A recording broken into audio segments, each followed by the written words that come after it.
Okay, alright. Update po tayo sa kaganapan ng Bagsakin Pao for today, guys.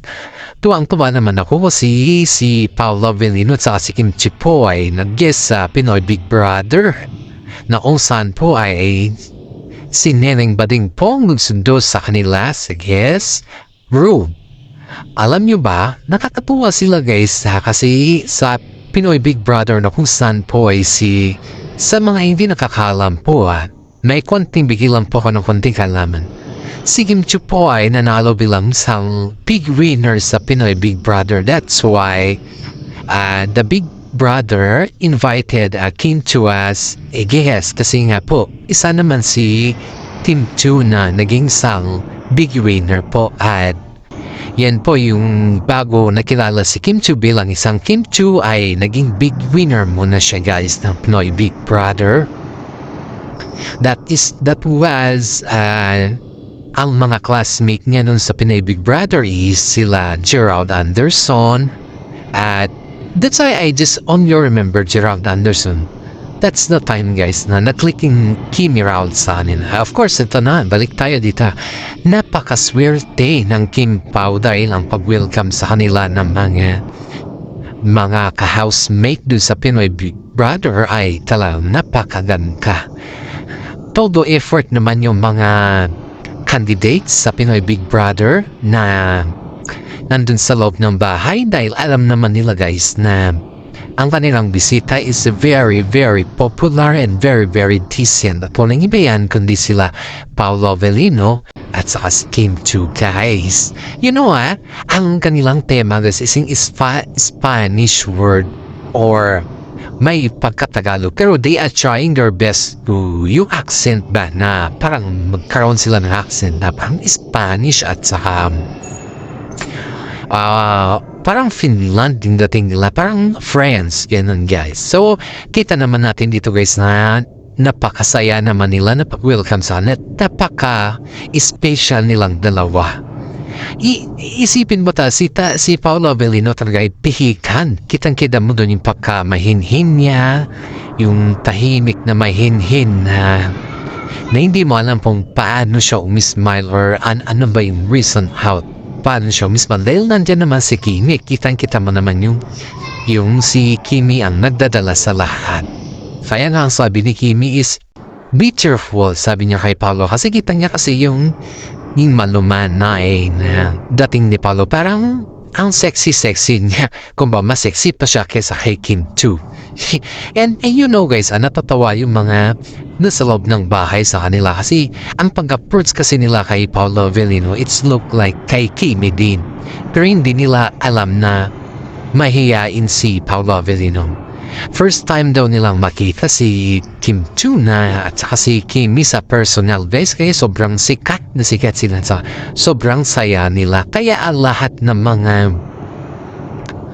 mga effort nila ay hindi nawala kundi talagang pinakita nila na sila ay masaya sa loob ng bahay at yan po ay napapasalamat sila Paolo Avellino at saka kay Kim at si Kim Chiu dahil nakita ng mga housemate at nakita din ng mga Kim Pao ang mga housemate kung paano sila winelcome at kung ano yung ugali mayroon sila dun guys.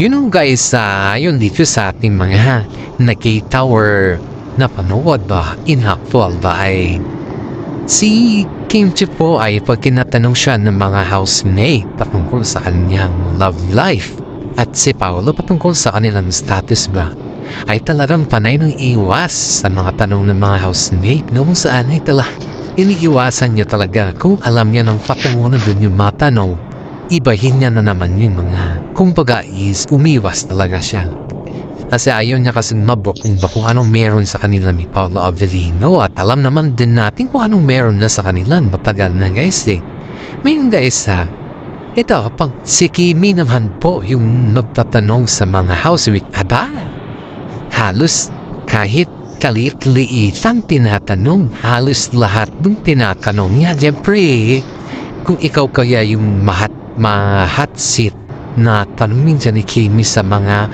love life mo sa personal ba? Aba, may nahatid sa housemate guys. Napaamin tuloy si housemate kay Kimi at sabi pa niya, "Nan-showbiz ba siya?" Nakakatuwa talaga si Kimi guys. Alam niya ba yung kahiligan niya kasi na pag siya yung tinatanong, aba, todo iwas, pero pag siya naman yung magtanong, aba, kailangan siyang sagutin ng tama. Napaka-intriga naman tong si Kimi na pumapakakulit sa loob ng bahay. Kaya ang sabi sa kanya is, pinagigiliwan sila ni Paula Avellino sa loob ng bahay ni Kuya. Of course guys, sobrang saya nila dun dahil kahit papaano ay nakilala at nakita ng mga housemate sila Kimi at si Paula Avellino. And after that guys, ang resulta pala nun pagpunta nila Kimi at si Paula Avellino din ay para manaman yung mga ugali ng mga housemate na nandun sa bahay. Para kumbaga is magtanong si Kuya sa kanila. Sabi naman sila, may napansin nila ba kung ano yung pagkaiba or ano ba yung something doon sa loob ng bahay. Kaya sila pala yung na-invite dahil para manaman po ano yung ugali meron yung mga housemate dun guys. At believe naman ako kay Kimi at kasi Paula Avellino dahil ginawa naman nila yung kanilang pungkunin sa loob ng bahay. Bilang isang housemate kasi guys is dapat alam mo yung do's and don't, marunong ka makibagay at higit sa lahat ay hindi ka mahampay. Yan po yung tanging hiling at yan po yung nakikita ng mga ibang tao para ikaw ay manatili sa bahay ni Big Brother ni Kuya kumbaga.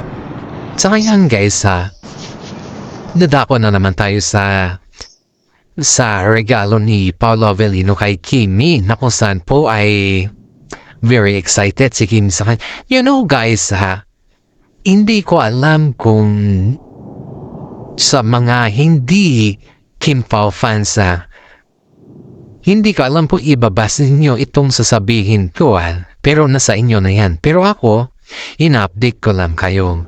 Wag naman tayo magsabi ng fake news na naman dyan. Kasi kayo, nakikipag-update lang po naman kayo, di ba? At sana po ay pakilike and share naman po yung ating YouTube channel. Shoutout muna pala sa mga senior citizen dyan na mahal ko. Yung palaging nanonood sa akin at nagbabantay sa aking YouTube channel. Hello mga mothers dyan na sumusubaybay dahil kayo naman po ay mahilig sa Kim Pao update. Pakilike and share naman po yung ating YouTube channel. Okay, you're right. Ito na yung regalo ni Paula Avellino kay Kimi guys. Alam niyo ba guys na ang regalo ni Paula Avellino kay Kimi is napakaswerte. Alam niyo yung mga something na kapag tignan mo kasi siya is not a valuable thing ba? Napakasimple lang. Kapag ikikip mo siya, it makes sense. Alam niyo ba yung kung galing sa Baguio na yung tahi lang, yung tinatahi ba? Na yung Sagada bag na it's not the shoulder bag guys yung maliit lang siya na bag na ang pwede lang naman lamanin nun mga wallet, lipstick or something accessories in your face. So, nagpatahi po si Paula Avellino ng ganun kasi si Kimi po kasi ang dami niya ng mga bag na very expensive or mga mamahalin at higit sa lahat po ay kakaiba yung bag ni Kimi kasi. So yung regalo lang ni Paula Avellino, I think napaisip si Paula Avellino kasi lahat ng mga tatak na bag na ay nakakaingi na meron na kay Kimi guys. At siyempre may mga bunny bag pa si Kimi, halos lahat na nandun meron na kay Kimi at napaisip tuloy si Paulo na kung saan ay yung kanyang ireregalo, yung simple lang. Yung galing sa Baguio, nagawa talaga sa Baguio na which is her hometown. Prino-promote niya po yung ganun na klaseng bag guys kasi alam naman din natin na sa kapila ng lahat ay taga Baguio naman po si Paula Avellino. At ang suggestion naman ng kanyang mami kasi si mami po ay bihira lang makakapunta sa Maynila, bihira lang ng umsta kila Kimi at saka si Paulo. Pero pag yan po ang na-favor sa kanila ay wala pang minuto yan. Nag-oo na kagad sila at after a day, nandyan na po sila sa bag. Ganyan po kamahal sila ni Kimi, ang nanay ni Paolo Avellino, guys. Ganun po niya kamahal at ganun po niya binigyan ng respeto ang mother ni Paolo Avellino. Kaya nga po si Paolo pag tuwing nag-request yung kanyang mother, ay nandyan palagi silang dalawa para sa nanay hindi mawalan ng hope ba, no? Pag-asa ba? Kasi sobrang busy kasi ng dalawa at tayo naman nila na magtampo yung nanay ni Paolo. Ganyan naman po kung si pinapakita ni Kimi sa mother ni Paolo, guys, na napaka-respeto, may tiwala at responsible si Kimi. Kaya niyang panindigan kung ano yung kanyang sinasabi. Dito pa guys, diba, kitang-kita naman natin kung gaano kapait o kalambing hingis na mother ni Paolo Avellino. Halis na po ay ginagawa ni Kimi para sa mother ni Paolo Avellino, para sa siya nagtakbo. Alam mo pa po ano yung comment ni mami ni Paolo kay Kimi, guys, is napakaswerte daw ni Paolo Avellino kay Kimi. Alam niya kung kailan daw na yung maging kapartner ni si Kimi, din daw po nagtinok si Paolo Avellino. So, ibig sabihin po niyan, guys, ay they're always defying for everything. That this is the prime for everything para kay Paolo Avellino, para ayusin yung kinubuhay mo pa. Alam naman din natin na sa kabla ng lahat ng pagsunod sa buhay ni Paolo Avellino, ay linabanan niya yun kahit anong klaseng issue yan. Tungkol sa na ay nilabanan niya talaga yun, guys. At sa tulong naman ni Kimi sa ngayon ay yun po nagpapasalamat si Paolo Avellino kay Kimi dahil sa kanyang tulong. Of course, guys, ay ito pa. Diba ang dami nilang na-receive na award? May mga award din kasi naganap ng isang araw. Alam niyo ba kung para kanino yung mga award na yun? Ibinahagi ng Kim Pao sa kanilang mga Instagram na para sa ating yun, ng mga fans sila at para din sa mahal nila sa buhay. So we are counterpart of that award. Kasi wala naman yung award na yan kung wala naman po tayong nagboto sa kanila. At ito pa, ang laki ng pinagbago ni Paolo Avellino simula nung kasama niya o naging katambal niya si Kim Chiu sa showbiz. Ang dami nakapansin po na halos umiba na si Paolo Avellino, hindi na siya masyado umiinom at naninigarilyo. Because just like before, guys, ang mga artista naman, guys, is umiinom naman mga yan, nagbe-vape naman mga yan, nagsisigarilyo din mga yan. Pero, hindi lang kasi na nilalantad din sa public kasi nga may tinatawag silang public appearance. Public appearance kasi pag nakita ka kasi ng public or napiyosi sa public, ang daming tao nakikita sa'yo. Parang mawawalan kasi sila ng gana ba? Dahil pinapakita mo sa public na ikaw ay may bisyo. Parang gusto ko sila mga ibang fans na mga pihikan. Except niya kasi hindi naman ako pihikan. Ay yung walang bisyo or something ang tignan and alam niya kasi susundin ng kanyang sarili. Kumbaga it's a presentable na tignan sa kanya. Iyan po yung kwan ng mga fans na pihikan na yung mga maaarte. Kaya nga po ako napatawa dahil ayon dito sa relatives ni Paolo Avellino, ang laki daw ng pinagbawa ni Paolo sa simula nung naging sila ni Kimi. And beside daw, yung kay Aki naman, guys, is talagang obligado daw si Paolo sa ngayon. Halos lahat ng mga request ni Aki ay binibigay na ni Paolo. Dahil alam niya naman na sa kabila ng kakulangan niya noon, na wala pa siyang konting kita or hindi pa sapat yung kanyang kita, ay napapadala naman siya sa abot lang ng kanyang makakaya. Pero as of now, guys, kasi medyo may sinasabi na yung kita ni Paolo Avellino, ay dun naman po niya binubuhos ang lahat. Dahil nag-iisa lang naman si Aki sa kanyang buhay, maliban sa kanyang parents at saka kay Kim Chiu, guys.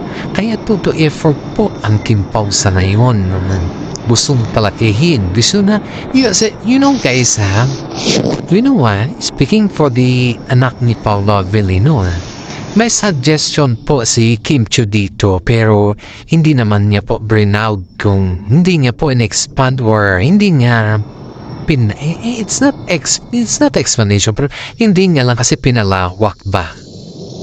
Para may suggestion siya dito about kay Aki na if ever ba na magtungtunata sa akin ng high school ay kung gusto niya Aki na lumipat dito sa Pilipinas para makausap or para makabanding din niya yung kanyang father, why not naman daw kung gusto lang daw ni Aki. Pero pag ayaw naman daw ni Aki, hindi naman daw nila pinipilit or pipilitin. Kasi ang hirap naman guys na pipilitin mo yung isang tao kung ayaw naman daw, diba? At saka wala pa naman sa tamang edad si Aki para mag-choose kung ano yung kanyang gusto. Kaya hihintay lang po nila yung anong decision ni Aki kasi si Aki lang naman po ang nakakaalam dyan kung saan siya komportable. Pero yung suggestion ni Kim Chiu is maganda rin yun guys para sa ganon ay maasikaso din siya ni Paolo Avellino kahit man lang sana sa pag-aaral niya at kahit man lang sana sa paglaki niya na magiging teenager na siya. Kasi ang mga teenager sayang guys, hindi ko naman ito nila lahat kapag malayo kasi ito sa piling ng isa't isa sa mga magulang pagdating ng mga panahon sila din po yung sinisisi ng bata kung bakit ganon din po. At even though kakulangan ng attention ba, may mga time din na sila din palagi yung sinisisi ng isang anak kung may kulang na attention sa kanila. Ang mga bata kasi, mga teenagers kasi ay hindi mo alam po saan yung flowing nila Basta malam lang nila is magreklamo or kung saan man yan.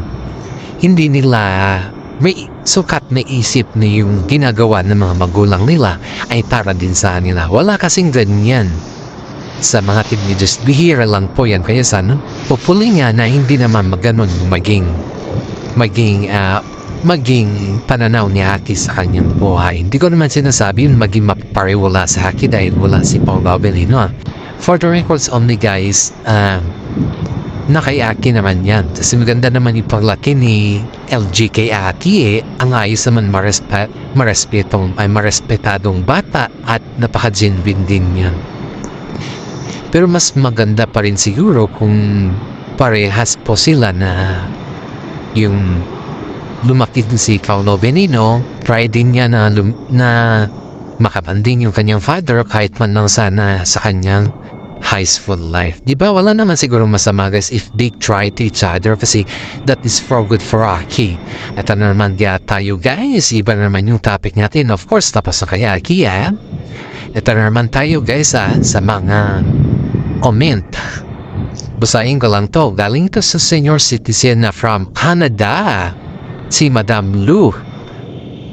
Congratulations Madam for not giving up in still watching and updating our YouTube channel, your YouTube channel. We grow and I know that you are the one and the best vlogger na nag-update sa amin patungkol sa Kimpaw. Kasi yung mga content mo po ay halos sa Kimpaw, halos din sa buhay ng isa't isa. Hindi ka po bias, kumbaga. Sinasabi mo dito sa content mo na kung saan may mga aral din kaming napupulot. Like, as a father or as a mother, sir or mom, na englance po yung ating pag-iisip dun sa isang vlog mo na kung saan po are you giving us advices sa mga single mom or sa mga single dad or sa mga nanay na malayo sa anak o sa mga anak na malayo sa nanay. I just to observe that I have a gratitude and say thank you for your advices and thank you for your content kasi pinapaliwanag mo talaga dun na maayos. And besides sa mga nagsasabi na fake news, siguro hindi lang po nila maintindihan kung ano yung point sa inyong vlog. Pero as for me, it's very clear na napakaayos mo mag-vlog. Maraming salamat din dahil isa ka sa nabigay sa amin and you open my mind. You open my eyes na we need to co-parenting din sa dati kong masawa. And hopefully guys, don't make foolish in this in this video or in this YouTube because nagbibigay naman po siya ng mga advices sa atin. Maraming salamat, ma'am, sir. And God bless sa ating lahat.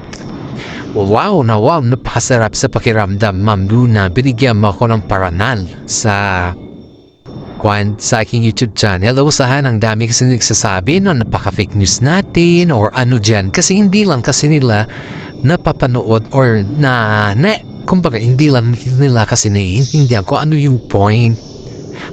Always kasi na sinasabi nila dito, pag hindi nila naintindihan, yung mga marites lang yung gusto nilang i-block natin. Pero hindi din nila alam na we are giving the opportunity for them to open his or her mind.